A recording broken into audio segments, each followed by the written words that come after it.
kembali lagi dalam program kita Warta Bicara bersama saya Fran Bernat. Sobat Warta, hari ini saya ditemani dengan seorang narasumber yang sangat luar biasa, yaitu Bapak Ari Wibowo dari Dinas Kehutanan Provinsi Kalimantan Tengah, bidang penyuluhan, pemberdayaan masyarakat dan hutan adat. Oke, apa kabar Bapak Ari? Baik. Oke, kegiatannya apa aja ya Pak sekarang Pak? Ya, seperti kebanyakan teman-teman ASN juga di lingkup provinsi, kita melaksanakan rutinitas kantor.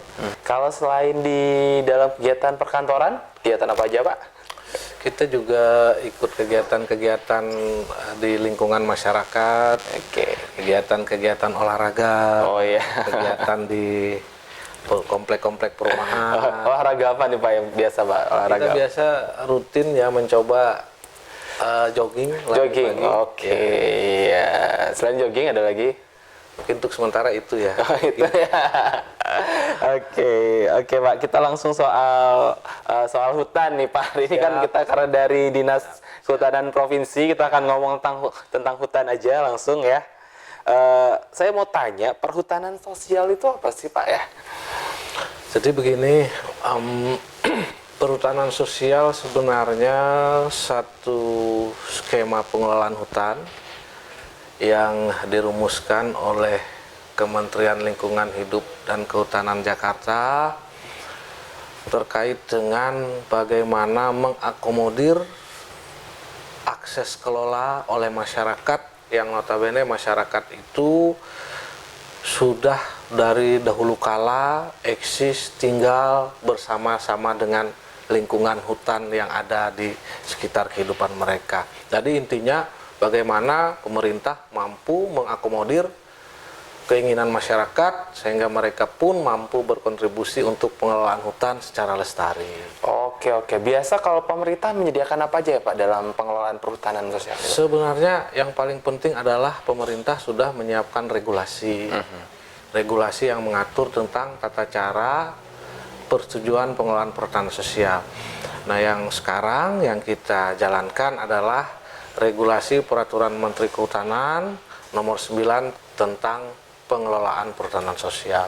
Jadi di dalam regulasi itu secara jelas dijabarkan bagaimana mekanisme sehingga masyarakat memiliki akses untuk mengelola hutan yang ada di Kalimantan Tengah. Oke. Terus Pak, tujuan dari memberikan pengelolaan hutan pada masyarakat apa ya Pak tujuannya Pak? Yang paling penting sebenarnya kita sebagai umat manusia menginginkan agar supaya hutan ini tetap lestari. Karena hutan lestari ini secara otomatis dia akan memberikan berbagai macam multiplier effect yang berguna juga untuk manusia, untuk alam lingkungan, dan yang kedua yang tidak kalah penting yang sekarang kita pikirkan bagaimana masyarakat lokal, masyarakat sekitar juga mendapatkan manfaat dari kelestarian hutan itu. Betul. Nah, sehingga skema perhutanan sosial lah yang mampu mengkolaborasi, masyarakat mampu mengelola hutan secara lestari, dan masyarakat juga yang akan mendapatkan manfaat. Syukur-syukur nanti pada akhirnya nanti masyarakat itu dapat meningkatkan perekonomian untuk menuju masyarakat yang sejahtera. Oke. Terus contoh multiplier efeknya apa ya Pak kalau dari pengelolaan perhutanan sosial contohnya? Contoh yang paling konkret sebenarnya begini ya, masyarakat selama ini dia memiliki berbagai macam kearifan lokal tuh. Kearifan lokal tergantung dengan domisili masyarakat yang ada di wilayah tersebut. Seperti di Kalimantan Tengah, kita memiliki banyak sekali kearifan lokal masyarakat. Ada masyarakat yang biasa bertani, ada masyarakat yang biasa menjadi nelayan, macam-macam yang dimiliki masyarakat. Nah, di dalam konteks perhutanan sosial, pemerintah nanti akan mendampingi masyarakat dengan kearifan lokal yang dia miliki, dengan potensi yang ada di sekitar penghidupan mereka, sehingga nanti masyarakat bertani bisa kita berikan bantuan ekonomi produktif berupa alat-alat pertanian. Oke. Masyarakat yang biasa nelayan, kita arahkan, kita dampingi, sehingga kita berikan bantuan bagaimana mereka bisa meningkatkan perekonomian mereka dari kemampuan nelayan yang selama ini mereka jalani. Demikian juga potensi-potensi yang lain. Nah, jadi tugas pemerintah mengidentifikasi potensi-potensi itu sehingga masyarakat memiliki mata pencarian sekaligus mereka mampu untuk menjaga dan mengelola hutan itu sendiri. Oh iya betul. Nah, contoh, misalnya pemerintah sudah memberikan persetujuan pengelolaan perhutanan sosial terhadap suatu lokasi nih, Ya. di suatu tempat. Secara otomatis masyarakat yang memiliki persetujuan pengelolaan perhutanan sosial itu mereka diwajibkan untuk menjaga kawasan. Iya betul betul. Jadi banyak hal yang kita peroleh manfaat ketika masyarakat ikut menjaga. Kita bisa mengantisipasi sejak dini kegiatan-kegiatan seperti illegal logging, kebakaran hutan, bahkan kegiatan-kegiatan lain yang memang tidak diperkenankan untuk masuk di dalam kawasan hutan. Jadi masyarakat berada di garda terdepan untuk melindungi kawasan yang dia miliki. Oke. Itu untuk kepemilikan kawasan sendiri itu pengajuannya kayak gimana? Apakah pemerintah yang kasih atau masyarakat mesti mengajukan lagi ke Dinas Kehutanan kayak gimana itu, Pak? Siap, terima kasih.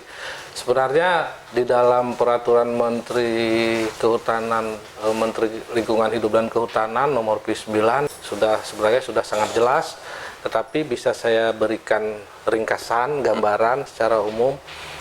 Untuk perhutanan sosial ini memang kita berikan kesempatan untuk masyarakat mengajukan permohonan. Nah, permohonan ini nanti setelah melalui proses telaah di tingkat tapak, kalau kita kehutanan, kita memiliki unit pelaksana teknis yang ada di daerah. Nah, dari hasil telaahan itu nanti permohonan itu langsung ditujukan kepada menteri. Oke, berarti langsung dari menteri. Langsung dari Menteri Kehutanan. Oke. Nah, dan sudah tentu posisi kita di tingkat pemerintah provinsi maupun pemerintah daerah, kita dampingi masyarakat sehingga mereka bisa mengikuti proses pengajuan usulan ini kepada Menteri Kehutanan. Oke. Walaupun nanti yang bermohon adalah masyarakat itu sendiri. Posisi kita pemerintah di tingkat provinsi maupun tingkat kabupaten kota, kita hanya mendampingi. Kita juga bisa memfasilitasi. Oke. Dan ada satu hal juga yang perlu diketahui bahwa untuk proses pendampingan dan fasilitasi ini bukan cuma pemerintah yang bisa. Oke. NGO NGO juga bisa. akademisi, Oke. bahkan perorangan. Perorangan juga bisa. Mendampingi masyarakat. Oke. Selama dia pendampingan. memiliki ketertarikan dengan kelestarian kawasan hutan. Oke. Oke, terus kalau mekanisme pengelolaan hutan secara partisipatif dengan masyarakat itu gimana, Pak? Jadi begini, partisipasif yang dimaksudkan di dalam perhutanan sosial artinya proses pembangunan di sektor kehutanan dilaksanakan secara bersama-sama. Oke. Dengan mengakomodir semua kepentingan. Oke. Dalam konteks perhutanan sosial, kita tidak bisa hanya menganggap urusan ini ada di salah satu kementerian, pemerintah provinsi, tetapi semuanya kerja bareng bersama-sama. Sebagai contoh, kita di tingkat provinsi sekarang akan berupaya mensosialisasikan sehingga pemerintah kabupaten kota bersama-sama melalui OPD-nya masing-masing bisa bergotong royong untuk memberikan berbagai macam upaya sehingga perhutanan sosial ini bisa berkembang. Ada di beberapa tempat, perlu kami sampaikan, sudah menggunakan dana desa untuk perhutanan sosial. Oke, ya. Nah, jadi sekali lagi masyarakat dalam hal ini kita letakkan pada posisi yang sangat strategis dalam konteks pengelolaan kawasan hutan. Pengelolaan kawasan hutan. Tuh. Oke, menarik sekali Bapak. Sekarang saya mau tanya lagi nih Pak, manfaat dari meningkatkan keterlibatan masyarakat dalam pengelolaan hutan, Pak, apa aja ya Pak ya manfaatnya? Jadi sebenarnya ya dari sisi masyarakat yang paling penting adalah dia semakin memiliki hutan itu sendiri. Dia bisa menjaga hutan itu sendiri. Oke. Dan ada satu hal juga di era sekarang ini, dengan masyarakat ikut mengelola kawasan hutan melalui proses perhutanan sosial ini, diharapkan nanti mampu meningkatkan ekonomi masyarakat, terutama dalam hal ketahanan pangan. Oke, baik. Nah, diharapkan melalui proses perhutanan sosial ini masyarakat semakin mandiri, pada saatnya nanti mereka akan betul-betul bisa berkreativitas sendiri tanpa harus menerima pendampingan dari pihak lain. Oke, menarik soal perhutanan sosial. Tapi biasanya kalau dalam perhutanan sosial ini masalah apa sih Pak yang sering dihadapin ya? Sebenarnya cukup klasik Pak Iya. ya. Kalau terkait dengan permasalahan, kita harus akui bahwa saudara-saudara kita, masyarakat-masyarakat yang berada di sekitar kawasan hutan ini, mereka perlu peningkatan sumber daya manusianya. Oke. Peningkatan sumber daya manusia ini nanti terkait dengan kemampuan bagaimana menumbuhkan kreativitas sehingga mampu menciptakan suatu lapangan kerja yang produktif terkait dengan program perhutanan sosial ini. Itu yang pertama. Kemudian juga yang kedua, harus kita akui bahwa PR untuk kita semua, terutama Dinas Kehutanan Provinsi Kalimantan Tengah, untuk mensosialisasikan bahwa perhutanan sosial ini adalah tugas bukan cuma Dinas Kehutanan, tetapi semua OPD-OPD yang terkait. Karena muaranya nanti adalah kesejahteraan masyarakat dan kelestarian hutan. Oke. Kalau gitu Pak, dampak dari pengelolaan hutan berbasis masyarakat terhadap ekonomi dan lingkungannya dampaknya apa ya Pak? Secara ekonomi nih. Kalau secara ekonomi sebenarnya sangat jelas ya, ada di beberapa tempat yang kita lakukan kaji banding. Ya. Proses pengelolaan perhutanan sosial ini memang bisa dijadikan sebagai mata pencarian. Oke. Jadi masyarakat secara otomatis terangkat perekonomiannya karena mereka memiliki penghasilan melalui kegiatan perhutanan sosial. Kalau bagi lingkungan juga sangat jelas ya, dengan kita melakukan keaktifan masyarakat melalui perhutanan sosial ini, kita harapkan nanti ke depan kita bisa menghindari atau memitigasi bencana yang terkait dengan kawasan, khususnya terkait dengan bencana-bencana banjir, tanah longsor, sistem tata air. Nah, itu yang bisa kita rasakan apabila masyarakat dilibatkan secara langsung terkait dengan pengelolaan kawasan hutan. Beberapa tempat ya, kalau kita lihat yang sempat viral secara nasional pun di wilayah Jawa, mereka luar biasa pendapatan masyarakat melalui perhutanan sosial. Mereka lebih mengekspos terkait dengan ekowisata. Ekowisata, oke. Ya, bayangkan saja pemasukan perhutanan sosial bisa mencapai miliaran Pak. Itu. Wow. Ya, Dari ekowisata ya dari Pak? ekowisata. Oke. Kalau di sini sudah ada yang dikembangkan sampai ke ekowisata? Ada beberapa spot yang kita sudah cermati, mungkin juga sudah mulai dikunjungi. Itu ada salah satu pengelolaan perhutanan sosial di Desa Tangkahen. Desa Tangkahen, oke. Nggak jauh, mungkin 2 jam sampai 2 jam setengah lah. Ekowisata juga ya? Ekowisata, ekolingkungan. Ekolingkungan, oke. Kalau selain dari ekowisata, produk dari perhutanan sosial ini apa ya bisa dikembangin Pak? Banyak Pak. Jadi yang cukup viral selama ini adalah budidaya madu kelulut. Oke, budidaya madu kelulut juga. Budidaya madu kelulut. Nah, jadi ada di beberapa tempat, bahkan sekarang kebanjiran produk madu kelulut. Oke, iya, iya. Dan hanya tinggal PR bagi kita bersama, kita pemerintah, untuk membuka pasar bagi Iya, masyarakat. oke, oke. Madu kelulut di beberapa di Kabupaten Katingan, di Kabupaten Pulang Pisau sekarang tersebar secara merata. Oke, saya baru tahu kalau madu kelulut itu ternyata hasil dari perhutanan sosial. Bisa. Perhutanan sosial, karena setahu saya madu kelulut kan memang lumayan sekarang ya, lumayan Ya, banyak betul, ya betul, yang banyak mengerjakannya. sekali. Ya. Dan itu ternyata hasil dari perhutanan sosial. Salah satu produk dari. salah satu produk perhutanan sosial. Oke, lumayan juga berarti ya. Harusnya ini kalau dikembangkan bisa memberikan manfaat ekonomi yang sangat banyak, sangat baik buat masyarakat Buat sendiri. masyarakat. Oke, oke, oke. Bahkan oke.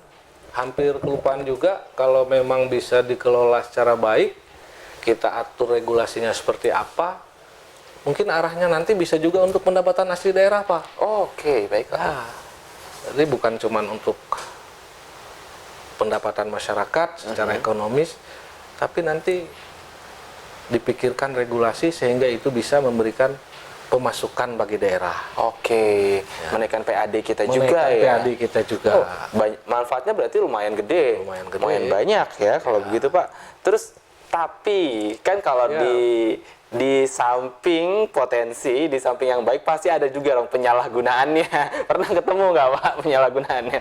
Memang alhamdulillah ya, perhutanan sosial di Kalimantan Tengah sampai saat ini baik-baik saja. Kalaupun ada Pihak-pihak luar gitu yang mau menyalahgunakan. kalaupun ada kendala, lebih kepada kurangnya sosialisasi. Kurangnya kepada sosialisasi. masyarakat. Oke.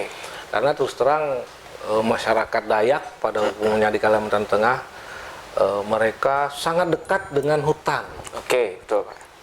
Nah, jadi apabila kita kurang memberikan pemahaman, kurang memberikan sosialisasi, bisa saja itu akan menimbulkan kendala di lapangan. Karena memang intinya ini adalah masyarakat yang mengelola, masyarakat yang betul-betul di level grassroots.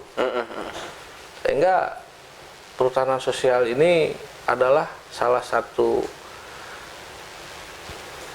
proses pengelolaan hutan yang memang betul-betul untuk masyarakat di sekitar dan di dalam kawasan hutan. Oke. Kalau gitu, Pak, apa sih yang bisa dilakukan oleh masyarakat untuk meningkatkan pembangunan dan pelestarian hutan secara berkelanjutan yang bisa dilakukan oleh masyarakat apa ya, Pak? Yang paling pertama dengan kondisi sekarang, bagaimana mereka meningkatkan kualitas sumber daya manusianya, sehingga bisa mengelola dengan baik persetujuan yang diberikan pemerintah. Karena apa? Karena pada akhirnya nanti kalau kita pengen menjadi sesuatu yang lebih tinggi lagi, kita harus mampu bersaing dengan perhutanan sosial yang ada di seluruh Indonesia. Karena kan kita tidak mungkin kita hanya berbicara di tingkat Kalimantan Tengah. Sampai pada satu sisi nanti produk-produk yang kita pasarkan ini betul-betul mampu bersaing di tingkat nasional. Oke. Seperti madu kelulut, bukan cuma Kalimantan Tengah, Iya, betul. di tempat-tempat lain juga booming madu kelulut. Kemudian potensi-potensi lain, kerajinan-kerajinan masyarakat di tempat lain pun luar biasa perhutanan sosial. Nah, pada titik itu nanti salah satu yang harus kita persiapkan bagaimana meningkatkan sumber daya manusia kita, sehingga saatnya nanti kita bisa bersaing ke tingkat nasional. Bahkan mungkin bisa pangsa ekspor pun kita bisa. Oke. Ya. Tapi kalau dari perhutanan sosial nih pernah nggak sih ngasilin gaharu gitu, Pak? Oh, gaharu kan lumayan oke tuh hasilnya tuh. Kalau gaharu ya. Memang Kalau kita bisa hasilin gaharu oke nih gitu. gaharu dia sebenarnya merupakan salah satu kekayaan alam Kalimantan Tengah. Oh iya, betul. Dan di beberapa tempat kita sudah coba untuk sosialisasikan. Karena di dalam perhutanan sosial gaharu masuk ke dalam komoditi hasil hutan bukan kayu. Oke. Bisa sebenarnya masuk dalam skema perhutanan sosial. Hanya saja ketertarikan masyarakat berdasarkan data yang ada pada kami sampai saat ini masih Kurang. belum. Oke. Karena Selama Dinas Kehutanan menjalankan tugasnya sebagai fasilitator, pendampingan, kita selalu mendengarkan aspirasi dari masyarakat. Apa sih yang masyarakat inginkan? Begitu sudah kita dapatkan aspirasinya, itulah yang kita dampingi. Dan sampai sekarang kayaknya gaharu belum ada ya. Belum ya. Nah Pak, saya penasaran nih, untuk tadi kan masyarakat bisa mengajukan untuk dapat lahan dari program perhutanan sosial ini. Kisaran besaran lahan yang masyarakat bisa dapatkan, itu kisaran berapa hektar? Jadi begini, kalau dulu peraturan Menteri Kehutanan dan Lingkungan Hidup dan Kehutanan tahun 2016, Iya. dia tidak ada batasan. Tidak ada batasan? Tidak ada batasan, tetapi dengan diterbitkannya peraturan Menteri Kehutanan nomor P9, dia ada batasan. Untuk beberapa skema, dia maksimal 5.000 hektar. 5.000 hektar? Tuh. Wah, gede banget. Kalau dulu mungkin sampai puluhan ribu, Pak. Wah, Boleh. 5.000 hektar, wah, saya pikir cuma sampai ratusan hektar, 5.000 hektar, wah gede banget ya. 5.000 hektar. Oke. Dan untuk beberapa skema sampai sekarang prosesnya tetap menggunakan aturan P9. Oke, itu yang boleh mengelola boleh mengelola lahan itu apakah masyarakat perorangan atau mereka mesti bergabung dalam kelompok-kelompok kayak koperasi atau seperti apa, Pak? Kelompok tani atau kayak gimana? Jadi kalau hutan desa itu dikelola oleh suatu lembaga yang dibentuk oleh pemerintah desa, namanya LPHD. LPHD. Ya. Apa tuh Pak LPHD itu, Pak? LPHD itu adalah lembaga yang dibentuk untuk mengelola hutan desa. Oke, ya. Yang membentuk itu adalah kepala desa setempat. Kemudian kalau HKM, hutan kemasyarakatan, dan HTR, dia bisa dikelola oleh perorangan, kelompok maupun koperasi. Oke. Jadi dia 3 skema ini dengan kriteria pemilik yang berbeda. Misalnya kita menginginkan yang mengelola desa, maka skema yang kita pilih adalah hutan desa. LPHD, oke. Oke. Berarti tadi lahan tadi dikelola oleh LPHD. LPHD. Jadi LPHD membawahi masyarakat atau seperti apa tuh Pak? Gimana tuh? Jadi LPHD itu adalah lembaga pengelola hutan desa. Dia terdiri dari masyarakat di desa itu. Masyarakat di desa itu. Oke. Ya, dari ketuanya sampai anggota semua adalah warga masyarakat desa yang bersangkutan. Oke, jadi mereka tadi yang akan mengelola lahan. Mereka tadi. Oke, berarti dari mereka buat mereka lagi dong Justru hasilnya. itu perhutanan sosial ini betul-betul untuk masyarakat. Oke. Nah Pak, pertanyaan mungkin lagi Pak. Kontribusi penting dari pengelolaan hutan oleh masyarakat dalam menjaga keberlangsungan hidup manusia dan lingkungan. Apa Pak? Kontribusi penting seperti yang saya sampaikan awal tadi, sebenarnya dia lebih kepada bagaimana melestarikan hutan sehingga hutan ini tetap terjaga beserta segala ekosistemnya. Karena kalau ekosistem di dalam kawasan hutan itu terganggu, secara otomatis nanti berimbas kepada fungsi ekosistem itu bagi umat manusia. Di depan tadi kami sampaikan juga banyak hal yang kita lihat sekarang ini apabila ekosistem itu rusak. Berbagai bencana kita hadapi. Dan sudah pasti kita tidak menginginkan hal itu. Makanya kita berusaha mendekatkan masyarakat yang notabene berada di dalam dan sekitar kawasan hutan supaya mereka betul-betul menjaga hutan di sekitar kehidupan mereka. Oke. Terus masyarakat apa aja sih yang bisa dilakukan masyarakat untuk berkontribusi itu Pak kira-kira Pak sebagai masyarakat? Ya, yang di depan mata adalah mereka bisa menjaga Pak, menjaga kawasannya karena begitu mereka mendapat persetujuan pengelolaan perhutanan sosial, maka mereka memiliki hak untuk menjaga kawasan itu. Oke. Bahkan hak untuk menghasilkan sesuatu dari kawasan hak itu. untuk menghasilkan sesuatu dari kawasan itu. Jadi tidak bisa serta-merta orang lain masuk ke dalam kawasan yang sudah mendapat izin persetujuan pengelolaan. Oke, ya ya. Berarti masyarakat punya hak atas kawasan tersebut Punya ya? hak. Oke, punya hak. oke. Dan punya hak juga untuk mengelolanya. Punya hak untuk mengelola, tapi dengan satu syarat, karena ini adalah kawasan hutan yang notabene milik negara. Betul. Masyarakat berhak mengelola, tetapi kepemilikannya tetap Punya negara. Oke, Pak. Sekali lagi nih, Pak, saya mau tanya. Ini mungkin jadi yang sebelum pertanyaan terakhir ya, Pak. Siap. Bedanya perhutanan sosial dengan hutan adat apa ya, Pak? Jadi begini, di dalam perhutanan sosial itu ada 5 skema ya. Gimana skema?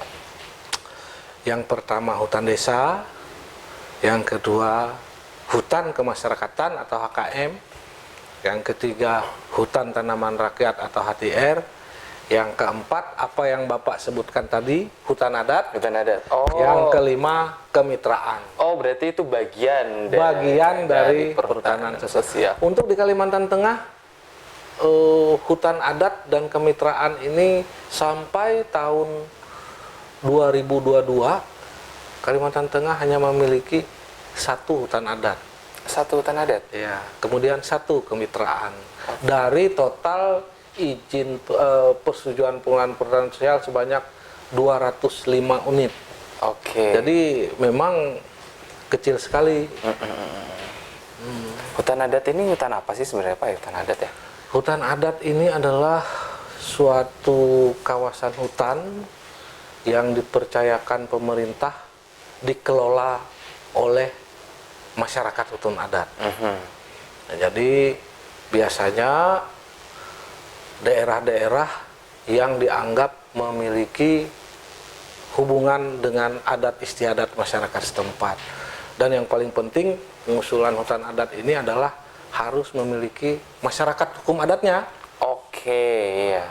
Walaupun dia memiliki lokasi yang ingin diusulkan, tetapi ketika masyarakat hukum adatnya belum terbentuk, maka dia tidak akan bisa diproses. Terkait dengan perhutanan sosial, kira-kira harapan Bapak untuk agar masyarakat lebih mengenal lagi perhutanan sosial itu gimana, Pak? Sebenarnya ada satu hal ya yang perlu kita galakkan sampai sekarang pun, adalah sosialisasi secara masif kepada masyarakat. Karena kadang-kadang khususnya di Kalimantan Tengah, masyarakat memang betul-betul menginginkan sosialisasi sampai ke daerah-daerah pedalaman. Jadi sehingga nanti pada waktu pelaksanaannya masyarakat tidak terkejut dengan program pemerintah. Itu pun sudah kita lakukan beberapa tahun terakhir ini. Tetapi kami menganggap bahwa sosialisasi ini tetap terus dilakukan.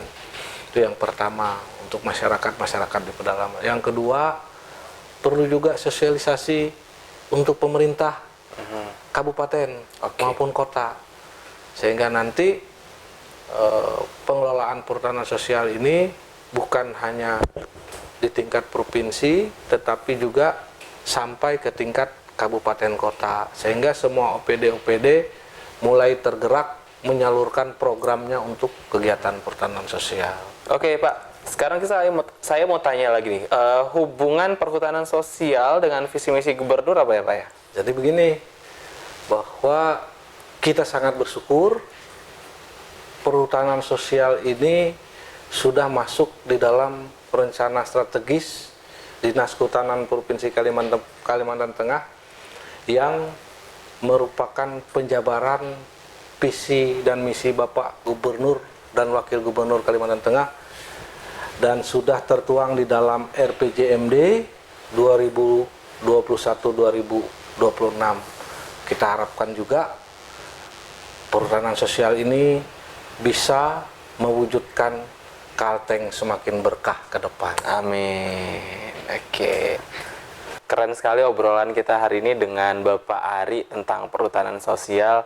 Mungkin itu aja hari ini perbincangan saya dan Bapak Ari. Terima kasih. Sampai berjumpa kembali di Warta Bicara episode selanjutnya. Terima kasih Pak Ari. Terima kasih.